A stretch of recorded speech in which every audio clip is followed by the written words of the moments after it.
Praise the Lord. आइए आज की सुबह हम खुदावन यीशु मसीह की तारीफ करते हैं, कुछ गीतों को सुनेंगे, वर्शिप में चलेंगे, गवाहियों को सुनेंगे, वचनों को सुनेंगे और आज की सभा को हम स्टार्ट करते हैं। और खुदावन यीशु मसीह यूट्यूब चैनल के द्वारा आपकी महिमा, आपकी बड़ाई होने पाए, जो बीमार है, जो परेशान है किसी मुसीबत में, वहाँ तक ये कलाम पहुँचने पाए। सब पर आपका अनुग्रह, आपका आशीष बना रहे। Praise the Lord.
से दबे हुए लोगों मेरे पास आओ। अब आप बताइए, यदि आप बीमार होते हो तो आप किसके पास जाते हो? बोलिए। जब पिता नहीं था तब किसके पास जाते थे? बोलिए। डॉक्टर के पास। आज विश्वासी भी सबसे पहले डॉक्टर के पास बहुत जल्दी, दुआ शायद बाद में बुखार दिमाग में आए, लेकिन डॉक्टर के पास। लेकिन जब डॉक्टर पर जाते हैं तो वैसे ही वो हमारा चिकित्सक है, वो हमारा डॉक्टर है। आज मैं सबसे पहले यीशु के पास आऊंगा। हालेलुया। आए परिश्रम करने वालों, मेहनत कर रहे हैं, दिन रात मेहनत कर रहे हैं, लेकिन धन नहीं इकट्ठा कर पा रहे हैं, खूब मेहनत कर रहे हैं, खूब संघर्ष कर रहे हैं, खूब काम कर रहे हैं, उनके लिए बाइबल बता रही है, हे परिश्रम करने वालों, बोझ से दबे हुए लोगों मेरे पास आओ। आज लोग विश्राम के लिए लोग नाना प्रकार की जगहों पर जाते हैं, तीर्थ यात्राओं पर जाते हैं, जंगलों में उपासना करते हैं, भक्ति करते हैं, साधना करते हैं, शांति मिल जाए, मोक्ष मिल जाए। लेकिन मैं भी बताऊं, इसके लिए जाते हैं, शांति मोक्ष जन्नत के लिए जाते हैं। जन्नत बहुत दूर है। शायद कभी कभी लोग, कुछ लोगों का अपना घर भी नसीब नहीं होता है। सब साथ पता चलता है, गाड़ी से जा रहे थे, गाड़ी हादसा हो गया, पलट गई, ले गए। तो क्या हो, यहाँ पर लिखा हुआ है, हे सब परिश्रम करने वालों और बोझ से दबे हुए लोगों मेरे पास। हमारा बोझ कोई और नहीं दे सकता है। आप बीमार हो, अगर डॉक्टर आपका इलाज कर रहे हैं और डॉक्टर से आप अगर कहेंगे कि भाई इसका इलाज हमारे पास नहीं है, हम कर सकते हैं लेकिन जिंदगी और मौत मेरे हाथ में नहीं है, तब आप क्या करोगे? आपका कौन बोझ ले सकता है? तो ये कहेंगे भाई परमेश्वर पर भरोसा रखो, दुआ करो भाई, अगर ईश्वर चाहेगा तो तुम ठीक हो जाओगे, नहीं तो लास्ट स्टेज पर तो भाई बोलते नहीं बोलते। यहाँ पर लिखा हुआ है, ऐ परिश्रम करने वालों, बोझ से दबे लोगों मेरे पास आओ। जब हमें बाल कटवाना होता है हम किसके पास जाते हैं? कि प्रार्थना करते हैं कि प्रभु जी बाल हमारे काट दो। बोलिए, नाई के पास। तो वैसे ही हम जब दुख में है, परेशान है, चिंताओं में है, तो हमें नाई के पास जाना होगा। हमारा नाई वही है, सब बहुत अच्छे से कटिंग करेगा, ऐसा बना देगा खूबसूरत। तो लिखा हुआ है, हे सब परिश्रम करने वालों और बोझ से दबे लोगों मेरे पास आओ। आज हम प्रभु के पास जाए, उसके पास जाए। आज हम बहुत चीजें, आपने बहुत से रास्ते बना लिए, बहुत से मजहब बना लिए, बहुत से स्थान बना लिए, हम वहां भटक रहे हैं। उनके लिए बात ए परिश्रम करने वालों, ऐसा नहीं कि शांति के लिए नहीं, वो भी दिल से मान रहे हैं, वो भी दिल से उनके पास जा रहे हैं कि हमें शांति मिल जाए, मेरा बेटा बीमार है, चंगा हो जाए, मेरा बेटा परेशान है, इसको नौकरी मिल जाए, ये मिल जाए। वो भी चिंतित है, वो भी परेशान ही है, लेकिन वो माइंड से डिस्टर्ब है, गुमराह है, सच्चा रास्ता नहीं मिल पा रहा है। उनके लिए बात कर रहे, आए बोझ से थके मांदे लोगों मेरे पास आओ। और जब हम प्रार्थना करते हैं, विश्वास करते हैं, जब प्रार्थना करते हैं उसके पास आ जाते हैं, जब हम वचन पढ़ते हैं उसके पास आ जाते हैं, और जब हम उसका भय मानते हैं उसके पास आ जाते हैं, उसके चरणों के पास आते हैं। और जब हम ये करना बंद कर देते हैं तो हम दुनिया की तरह भटक रहे हैं, उसके पास भी नहीं आ रहे हैं। अगर हम प्रार्थना कर रहे हैं उसके पास आ रहे हैं, वचन पढ़ रहे हैं उसके पास आ रहे हैं, और उसका भय मान रहे हैं, उसकी संगति में आ रहे हैं और उसकी आज्ञाओं पर चल रहे हैं, तो समझ लो उसके पास आ रहे हैं। यहाँ पर लिखा हुआ है, दबे लोगों मेरे पास आओ, मैं तुम्हें क्या दूंगा? विश्राम दूंगा, मैं तुम्हें चंगाई दूंगा, मैं तुम्हें छिटकार दूंगा, मैं तुम्हें जीवन दूंगा, अनंत जीवन दूंगा, मैं तुम्हें स्वस्थ करूंगा, मैं तुम्हें चंगा करूंगा। मेरे पास आओ, मेरे पिता ने मुझे सब कुछ सौंपा है, सब कुछ मेरे पास है। सारी संसार का मालिक हमारा यीशु है। पिता ने पुत्र को सारा अधिकार दिया, क्रूस पर उसने जीवंत जीवन, क्रूस पर मौत को हरा दिया। पिता ने सारा अधिकार उसको दे दिया कि वो कोड़ों से छलनी हुआ, वो बेइज्जत हुआ, वो हमारे लिए पायत हुआ, पूरी दुनिया के लिए पायत हुआ। इसलिए यीशु मसीह ने, परमेश्वर ने सारा अधिकार यीशु को दिया। जब तक यीशु को थोड़े ना आपको उदाहरण दे सकता था, लेकिन उसके गधे पर बैठ के इसलिए यार, क्योंकि गधा एक ऐसा जानवर होता है जो बहुत ही नम्र होता है। उसको चाहे इधर से मारो, उधर से मारो, चुपचाप कुछ नहीं बोलेगा। और जरा घोड़े को एक मार के देखो तो पीछे लात मारेगा तो आप फुटबॉल हो जाओगे, है ना? गधे को मारो तो बोलेगा, चुपचाप चाहे जितनी ईंटें लात, चाहे जितने धोबी कपड़े ईंटें खूब लाते हमारे गाँव से निकलते थे, खूब लाते, वो चाहे जहाँ जितना मारो कुछ बोलता नहीं था। और उतना ही जरा घोड़े को मार के देख लो, पता चल जाएगा आपको। तो वो प्रतीक कैसा है? वो नम्र है और दीन है। कुछ भी लाद दो, बेचारा चुपचाप चला चलता है, बोलता नहीं है, पर कहता है अगर पृथ्वी पर तुम हम ये नहीं कहते चुपचाप तुमको कोई बिल्कुल बेवकूफ बना रहा है, बेवकूफ नहीं। तुम दीन बनो, नम्र बनो, लेकिन आपकी तरफ कोई बार बार गलत कर रहा है, वहां पर आपको बुद्धि है, होशियार हो जाओ उस व्यक्ति से और उसके लिए प्रार्थना करो। ऐसा हमें प्रभु सिखा रहा है। यहाँ पर लिखा मैं नम्र हूं और मन में दीन हूं। मैं दिनों पर अनुग्रह करता हूं। यदि आप नम्र बन रहे हैं, परमेश्वर आपके लिए स्वर्ग खोल देगा, आसमान की झरोखे खोल देगा। सब कुछ सौंपा है यीशु मसीह को, सब कुछ सौंपा गया है यीशु मसीह को। यदि आप नम्र बनोगे, दीन बनोगे, तो परमेश्वर आपकी सारी जरूरतों को पूरी करेगा। आप प्रार्थना करोगे कि प्रभु आज मेरे पास खाना नहीं है, मेरे पास कपड़े नहीं है, क्रिसमस आ रहा है, बहुत से लोग नए कपड़े खरीदेंगे, प्रभु मेरे पास पैसे नहीं, कपड़े मुझे दे, पैसे की व्यवस्था करेगा। मेरे बच्चों को काम धंधा दे, काम धंधा व्यवस्था करेगा, रास्ते को बनाता है। यीशु ने क्या लिखा हुआ है? मार्ग सत्य जीवन मैं हूँ, जो आपके लिए रास्ते बनाएगा। इतने में टेढ़े मेढ़े होंगे सब हटा देगा, रास्ता बनाएगा, वो आपकी मंजिल तक पहुंचाएगा, जहाँ तक आपको जाना है।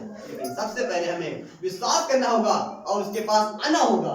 हम विश्वास कर रहे हैं लेकिन उसके पास आ नहीं रहे हैं। यदि हम विश्वास करें, खाना हमारे पास आए और थाली में खाना हो, अगर विश्वास कर रहे हैं खाने में अंदर हो जाए, अंदर हो जाए। कुछ चीजें जो होती हैं, विश्वास कर्म दोनों साथ साथ, जब तक हम ये चीज नहीं करेंगे तब तक हम प्रतिफल नहीं पा सकते। तो यहाँ पर लिखा हुआ है ऐ बोझ से थके मांदे लोगों, मेरे पास आओ और मुझसे सीखो, मैं नम्र हूं, दीन हूं। आज विश्वास कर रहे हैं, बाइबल पढ़ रहे हैं, प्रार्थना कर रहे हैं, सब कुछ कर रहे हैं। आज आपको बाइबल बहुत कुछ सिखाएगी, बहुत ही गौर से सुनना।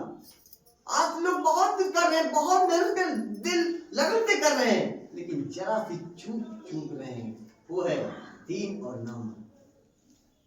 एक दीनता जानते क्या होती है? नम्र व्यक्ति कैसा होता है? अभी आपके घर में मेहमान आए, आप उनके साथ अच्छा व्यवहार कर लो, उसको क्या बोलते हैं?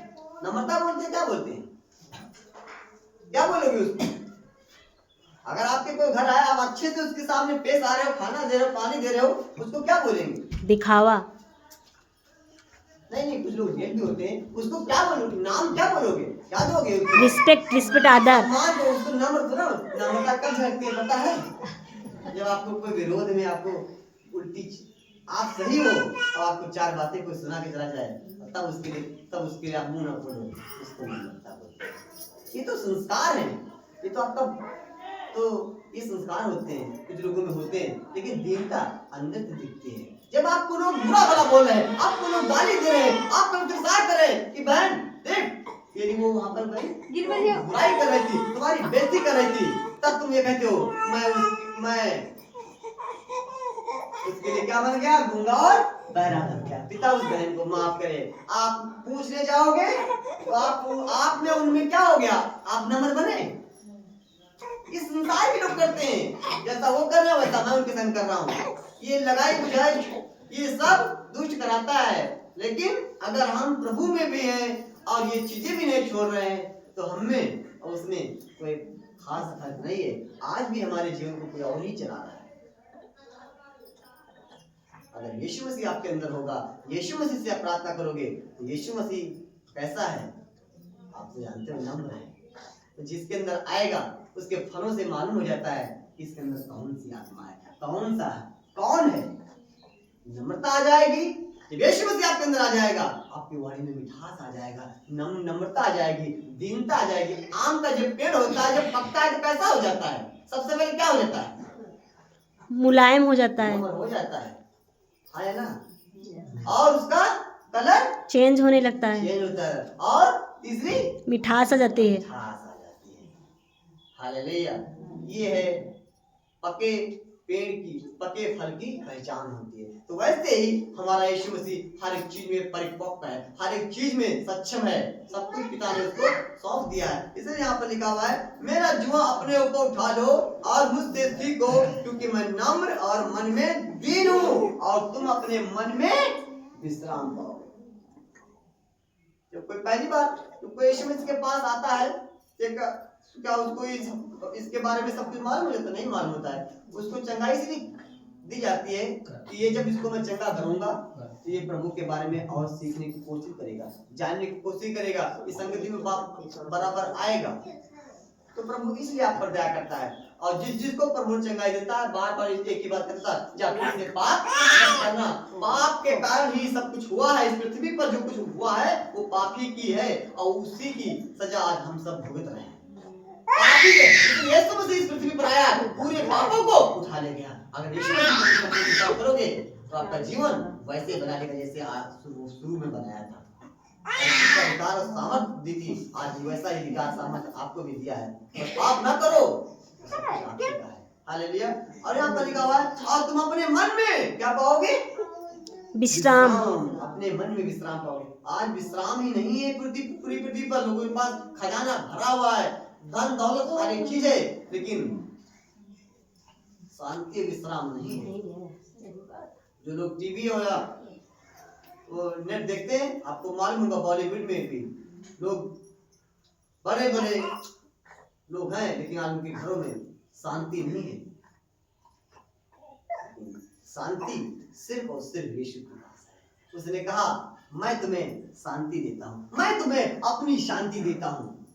अगर आप बीमार होगे, आपके पास शांति होगी? बोलिए नहीं। आप दर्द में हो, आपको शांति होगी? नहीं। तो शांति जब आती, जब बिल्कुल निरोग जीवन होता है, वो यीशु मसीह ने कहा, मेरे पास आओ, मैं तुम्हें ऐसा बना दूंगा, मैं तुम्हें शांति दूंगा, मैं तुम्हें आनंद दूंगा, मैं तुम्हें बरकत दूंगा, मैं तुम्हें बीमारी से चंगा करूंगा, मैं तुम्हें हर्ष खुश करूंगा, मैं तुम्हें हर एक चीज दूंगा जो मैंने तुम्हारे लिए तैयार किया है। बस मेरे पास आए। आज यीशु मसीह के पास आए तो अपना सब कुछ और उस पर बोझ डाल दो। पहला पत्रस 5:7 में लिखा हुआ है, अपनी सारी चिंता मुझ पर छोड़ दो, और क्योंकि मुझे तुम्हारा ध्यान है। लेकिन हम क्या करते हैं?